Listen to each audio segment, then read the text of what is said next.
A perfectly ruined birthday. They say when it rains, it pours. I discovered my wife Sarah's affair on a typical Thursday afternoon, buried among errands and phone calls.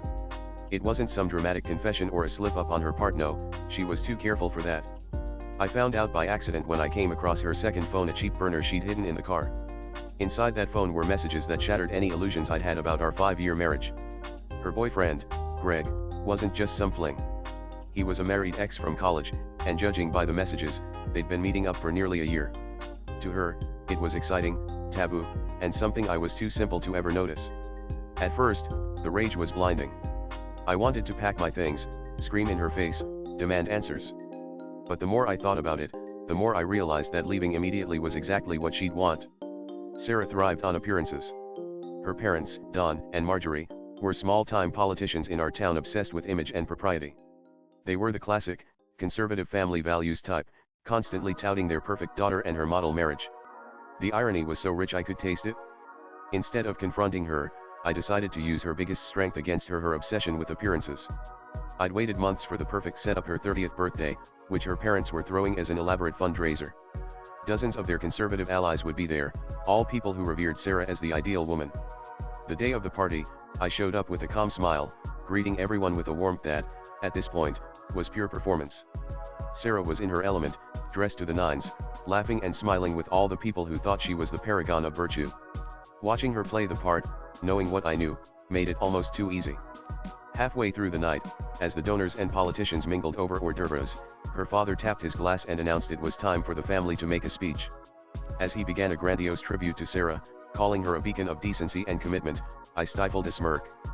He praised her as an example for young women everywhere, lauding her loyalty, her grace under pressure, and her dedication to her husband. The hypocrisy was stunning. Finally, it was my turn. I took the microphone with a smile and turned to Sarah. I couldn't agree more with everything Don said.